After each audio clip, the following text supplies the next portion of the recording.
जय हिंद. मी doctor Avinash Shinde. Street drive चॅनलमध्ये आपलं सहर्ष स्वागत आहे. मित्रांनो, लोकसभेच्या निवडणुका झालेल्या आहेत आणि आता मोदी 3 गव्हर्नमेंटची स्थापना देखील झालेली आहे. मोदी जवळजवळ तिसऱ्यांदा पंतप्रधान बनले. या लोकसभेच्या निवडणुकीच्या पार्श्वभूमीवर मला असं बोलायचं आहे तुमच्याबरोबर की प्रत्येक लोकसभा निवडणूक असू दे, विधानसभा निवडणूक असू दे, कुठचीही निवडणूक असू दे, जनतेच्या मनात कायम एकच प्रश्न खतखतत असतो: महागाई आणि बेरोजगारी. महागाई आणि बेरोजगारी. मित्रांनो, महागाई आणि बेरोजगारी आणि भ्रष्टाचार हे निवडणुकीच्या क्षेत्रातले परवलीचे शब्द बनलेले आहेत. या 3 शब्दांशिवाय निवडणुका पूर्णच होऊ शकत नाही. सत्तेवरती कुणी असू दे आणि विरोधी पक्षात कुणी असू दे, विरोधी पक्षातली माणसं जी असतात तर ते सत्ताधारी पक्षावरती आरोप करत असतात की तुमच्यामुळे महागाई वाढली, तुमच्यामुळे बेरोजगारी वाढली आणि तुमच्यामुळे या क्षेत्रामध्ये भ्रष्टाचार झाला.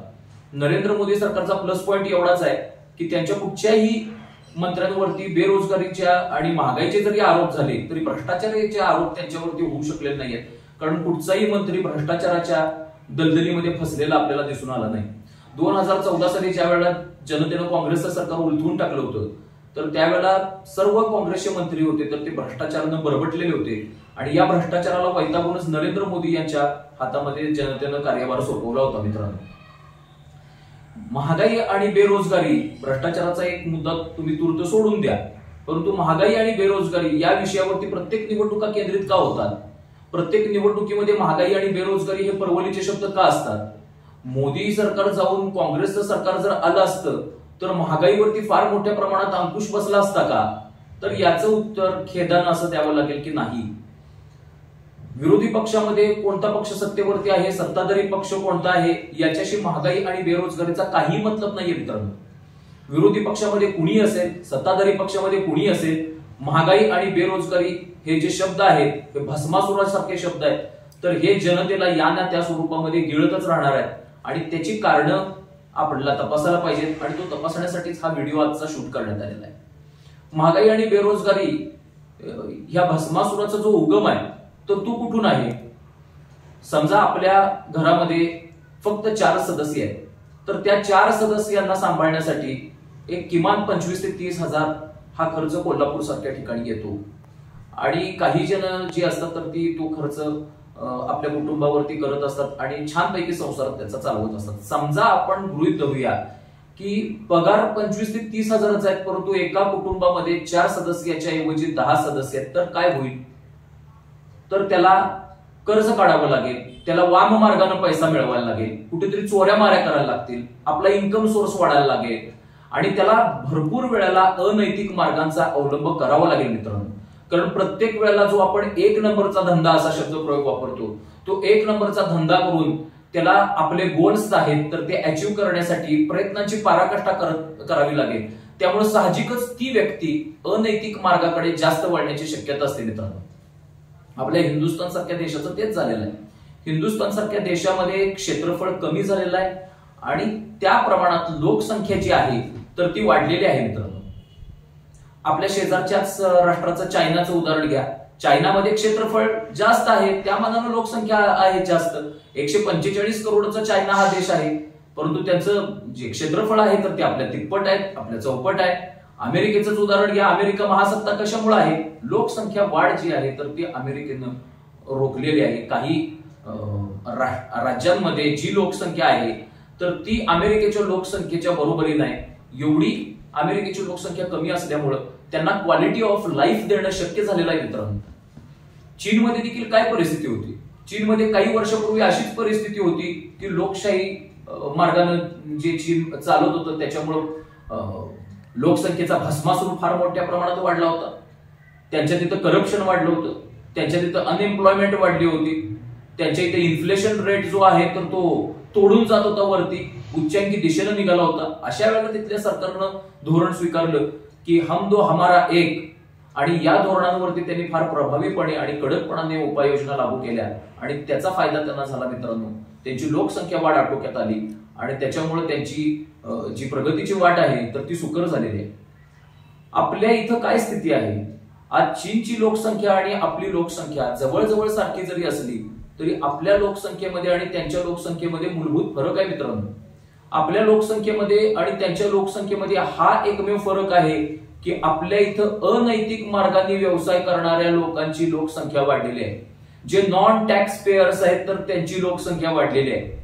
हम 5 आणि हमारे 25 असे काही जण आपल्या धर्माच्या नावाखाली धोरण अवलंबताना दिसत आहेत. त्यांना लोकसंख्येच्या आधारावरती हा देश गिळंकृत करायचा आहे आणि ते काही लपून राहिलेलं नाहीये मित्रांनो. चीनमध्ये कुठच्याही एका धर्माची लोकसंख्या अतिशय वेगानं वाढलेली नाही.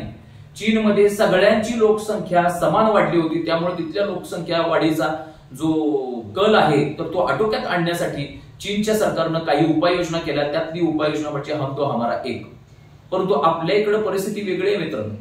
आपल्या इथं 2047 पर्यंत हे राष्ट्र इस्लामिक करायचं आहे. 2047 पर्यंत या राष्ट्रावरती शरीयतची हुकूमत आणायची. 2047 पर्यंत या राष्ट्रावरचं जे संविधान आहे तर ते पूर्णपणे कचऱ्याच्या टोपलीत फेकून इथं पूर्णपणे कुराण आधारित शरीयतची संस्था प्रस्थापित करायचंय असं पीएफआयचं षडयंत्र आहे. आणि परवा दिवशीच हायकोर्टनं देखील ते बोलून दाखवलेलं आहे. हे तुमचं आणि माझं मत नाहीये मित्रांनो.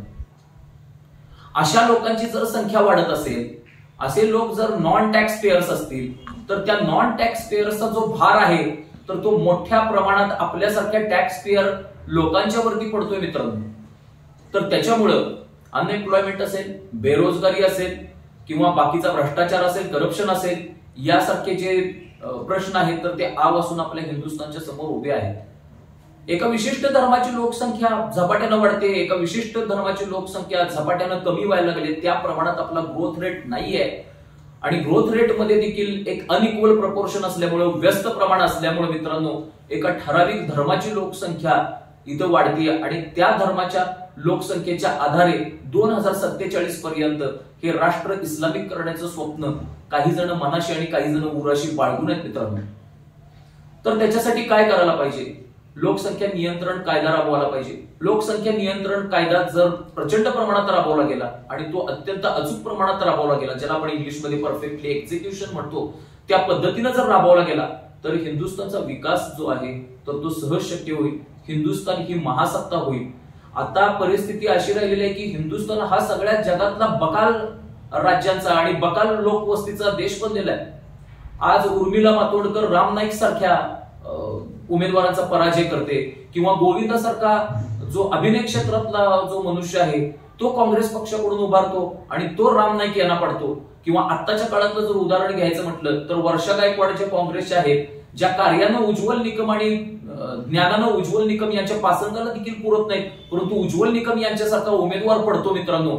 याचं कारण जे आहे तर ते ठराविक जमातीची, ठराविक धर्माची लोकसंख्या जी आहे तर ती एका दुसऱ्या धर्मापेक्षा खूपच वाढलेले आहे. आणि ते जे लोक आहेत तर ते इस्लामचं राज्य प्रस्थापित करण्यासाठी, शरीयतचं राज्य प्रस्थापित करण्यासाठी नॉन हिंदू माणसाला व्होट करतात मित्रांनो. हिंदुत्ववादी पक्षांच्या विरोधातला जो उमेदवार आहे तर त्याला व्होट करतात ते. आणि यांचा अजेंडा काही फारसा दडून राहिलेला नाहीये. पीएफआयनं आपल्या जाहीरनाम्यामध्ये स्पष्ट सांगितलेलं आहे की 2047 पर्यंत, कारण 1947 नंतर 2047 हे त्यांचं टार्गेट आहे. 1947 साली लढ के लिया पाकिस्तान, हस के लेंगे हिंदुस्तान ही त्यांची योजना आहे मित्रांनो, फक्त लोकसंख्या वाढीच्या आधारे. आणि हे काही फक्त हिंदुस्थानातच चालू नाहीये. युरोपामध्ये देखील एका विशिष्ट धर्माची लोकसंख्या प्रचंड प्रमाणात वाढलेली आहे. युरोपचं नामकरण युरेबिया पर्यंत करण्याकडे त्यांची मजल गेलेली आहे. आज लंडन शहराचा महापौर एका विशिष्ट धर्माचा झालेला आहे. लंडन शहरामध्ये तो घुसखोरांच्या बाजूने निर्णय घेतलेला दिसून येतोय. त्यानं घुसखोरांच्या बाजूने आणि इमिग्रंटच्या बाजूने जे पटापट निर्णय घेत आहेत तर त्याला कारण म्हणजे लंडन मधली एका विशिष्ट धर्माची वाढलेली लोकसंख्या. त्यामुळे लोकसंख्येच्या आधारे ते लोक आज देश गिळलाय, उद्या सगळं जग देखील गिळतील आणि उद्या ही सगळी जग जी आहे तर ती विशिष्ट धर्माची मक्तेदारी बनून जाईल. आपल्याला जगाचं काही करायचं नाहीये. आपल्याला हिंदुस्थानच्या आतल्या सीमा मजबूत ठेवायच्या. हिंदुस्थानच्या आतल्या जर सीमा मजबूत ठेवायच्या असतील तर लोकसंख्या वाढ जी आहे तर ती नियंत्रणात राखायलाच लागेल. लोकसंख्या नियंत्रण कायदा जो तो आहे तो आणायला लागेल. आणि हिंदूंनी नरेंद्र मोदींना फ्रॅक्चर्ड मॅन्डेट जे आपण इंग्लिशमध्ये म्हणतो, म्हणजे मोडकं तोडकं बहुमत, हे देऊन फार चूक केलेली आहे मित्रांनो. कारण नरेंद्र मोदी सरकारला आज हिंदुत्वाच्या बाजूने कोणताही निर्णय घ्यायचा असेल, भले तो समान नागरिक कायदा असेल, लोकसंख्या वाढ नियंत्रण कायदा असेल, तर हे स्टेप्स उचलताना 10दा विचार करावा लागेल. त्यामुळं माझं असं म्हणणं आहे की हिंदूंनी ही जी सुवर्ण संधी आली होती नरेंद्र मोदी यांच्या सरकारला सशक्त बहुमत देऊन काही हिंदुत्वाचे निर्णय राबवण्याची जी सुवर्ण संधी आली होती ती या निमित्तानं घालवली. बघूयात पुढं की नरेंद्र मोदी सरकार लोकसंख्या नियंत्रण असेल, समान नागरी कायदा असेल, याच्याविषयी काय निर्णय घेत आहेत. तुर्तास इतकेच. जय हिंद, जय महाराष्ट्र, वंदे मातरम.